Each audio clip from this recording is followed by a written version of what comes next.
Afandi is Professor of English Literature and Orientalism at the University of Tehran and joins us now. Thank you for being with us. I know you're in Beirut. You will have heard the condemnation from the US and from the British Prime Minister. What is the chance now of a de-escalation in the region?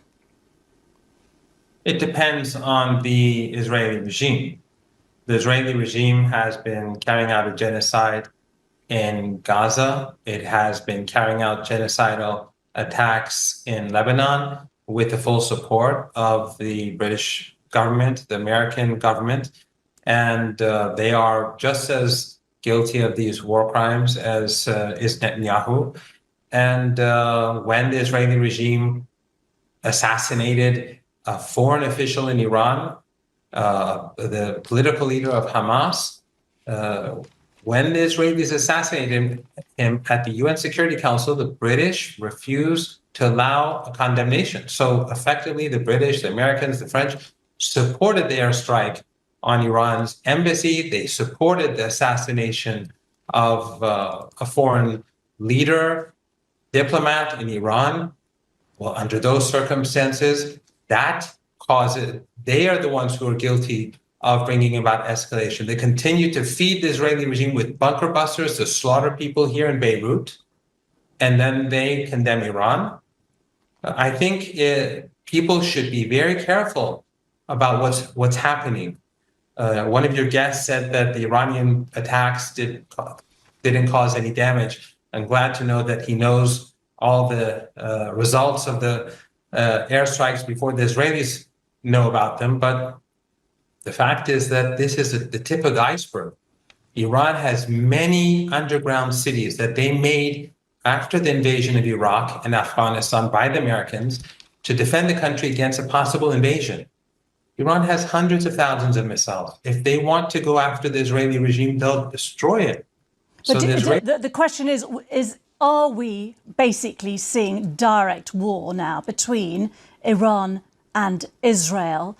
Because the US has also said so far there is no sign of, mercifully, as they see it, of course, of anyone being injured or hurt as a result of these strikes in Israel. But Iran has said this was only the first wave. Are you expecting a further attack from Iran to Israel?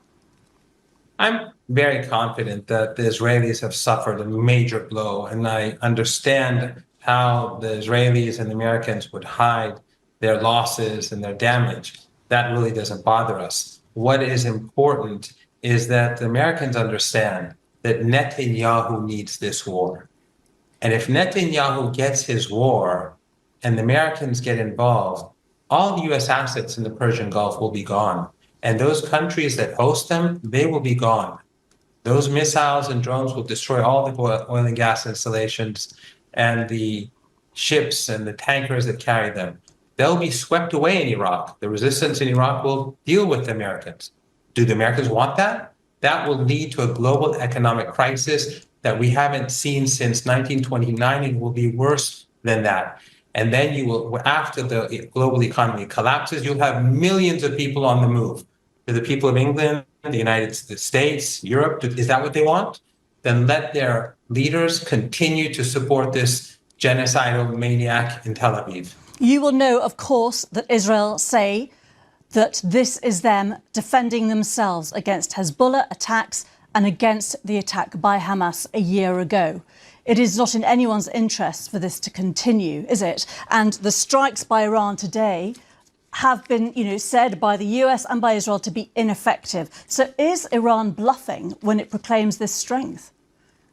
I don't know. Are you acting as their spokeswoman? I'm asking questions as a journalist, as you know. The Iranian strikes were very effective, and I think the Israeli regime should be very wary about striking back at Iran, because Iran has already said if they strike back, we will beat them to submission. So they had to be very careful. And Hezbollah has thousands of missiles, heavy whip missiles underground that have been untouched, have no doubt. Hezbollah's military has been untouched. A number of senior officials have been murdered in Beirut, but their thousands of kilometers of underground tunnels and their bases are all untouched. And you have Yemen, you have Iraq, the Israeli regime had better know its place. It's time to end the genocide. It's time to end the Holocaust. Is that a great expectation? So Okay. it's up to Well, the US obviously pushing, and others obviously pushing for a de-escalation and a ceasefire. But we're going to have to leave it there. Mohammed Marandi, thank you very much indeed for being with us from the University of